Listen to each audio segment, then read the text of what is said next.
The dancing plague of 1518, or dance epidemic of 1518, was a case of dancing mania that occurred in Strasbourg, Alsace, modern-day France, in the Holy Roman Empire from July 1518 to September. Somewhere between 50 and 400 people took to dancing for weeks. There are many theories behind the phenomenon, the most popular being stress-induced mass hysteria suggested by John Waller. Other theories include ergot and religious explanations. There is even controversy concerning the number of deaths. The dancing plague of 1518, despite happening around 500 years ago, has pop culture mentions and is still talked about in recent days. The outbreak began in July 1518 when a woman by the name of Frau Troffe began to dance fervently in a street in Strasbourg. Troffe kept up this constant dancing for a week straight. Soon, 36 others joined in on the dancing chaos. In August of the same year, the dancing plague had claimed 400 victims.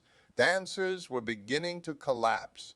It is said some even died due to stroke or heart attack. No one knew what was causing this reaction, which meant no one understood how to remedy this situation either. By early September, the outbreak began to subside as the dancers were sent to a mountain shrine to pray for absolution. Historical documents, including physician notes, cathedral sermons, local and regional chronicles, and even notes issued by the Strasbourg City Council, are clear that the victims danced. It is not known why. Historical sources agree that there was an outbreak of dancing after a single woman started dancing, and the dancing did not seem to die down. It lasted for such a long time that it even attracted the attention of the authorities, until the council gave up authority to the physicians who prescribed the afflicted to dance themselves free of it. There are claims that guild halls were refurbished to accommodate the dancing, as well as musicians and strong people to help keep those dealing with the dancing mania to stay upright. This backfired, and the council was forced to ban public dancing. As people danced in fear, it was a punishment from Saint Vitus. And to be free of sin, many joined in on the dancing epidemic. The council went as far as to ban music as well. Those who danced were then ordered to go to the shrine of St. Vitus, wore red shoes that were sprinkled with holy water, and had painted crosses on the tops and soles. They also had to hold small crosses in their hands, and incense and Latin incantations were part of this ritual. Apparently forgiven by Vitus, word was spread of a successful ritual and the dancing plague had ended. Events similar to this are said to have occurred throughout the medieval age, including 11th century in Kolbig, Saxony, where it was believed to be the result of demonic possession or divine judgment. In 15th century Apulia, Italy, a woman was bitten by a tarantula, the venom making her dance convulsively. The only way to cure the bite was to shimmy and to have the right sort of music available, which was an accepted remedy by scholars like Athanasius Kircher. Contemporaneous explanations included demonic possession and overheated blood. Controversy exists over whether people ultimately danced to their death. Some sources claim that for a period, the plague killed around 15 people per day, but the sources of the city of Strasbourg at the time of the events did not mention the number of deaths, or even if there were fatalities. There do not appear to be any sources related to the events that make note of any fatalities. Ned Pennant, Ria also claims that the final death toll is not known, but if the claims of 15 people dying per day were true, then the toll could be into the hundreds.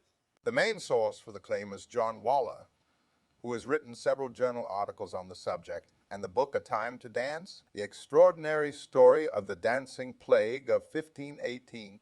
The sources cited by Waller that mentioned deaths were all from later accounts of the events.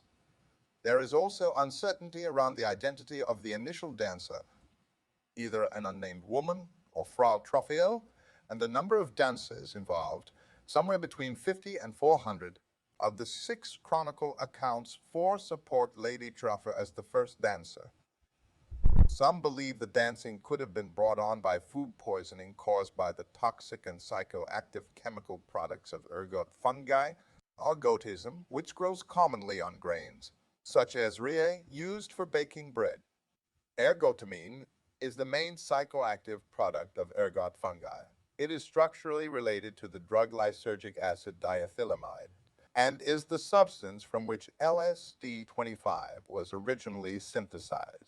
The same fungus has also been implicated in other major historical anomalies, including the Salem witch trials. In The Lancet, John Waller argues that this theory does not seem tenable, since it is unlikely that those poisoned by ergot could have danced for days at a time, nor would so many people have reacted to its psychotropic chemicals in the same way. The ergotism theory also fails to explain why. Almost every outbreak occurred somewhere along the Rhine and Moselle rivers, areas linked by water, but with quite different climates and crops. This could have been an example of fully developed cases of psychogenic movement disorder happening in mass hysteria or mass psychogenic illness, which involves many individuals suddenly exhibiting the same bizarre behavior. The behavior spreads rapidly and broadly in an epidemic pattern. This kind of comportment could have been caused by elevated levels of psychological stress caused by the ruthless years and by the rough standards of the early modern period the people of Alsace were suffering. Wallace speculates that the dancing was stress-induced psychosis on a mass level, since the region where the people danced was riddled with starvation and disease, and the inhabitants tended to be superstitious. 7 other cases of dancing plague were reported in the same region during the medieval era. This psychogenic illness could have created a chorea, from the Greek choria, meaning to dance, a situation comprising random and intricate unintentional movements that flit from body part to body part to body part. Diverse chorias, St. Vitus's dance, St. John's dance, and tarantism were labeled in the Middle Ages, referring to the independent epidemics of dancing mania that happened in Central Europe, particularly at the time of the plague. The Middle Ages was a time when religion was incredibly important to all and helped explain things the people could not understand. One story that illustrates this idea from Kolbig, Germany in 1021. It was Christmas Eve and 18 individuals had been overcome with dancing.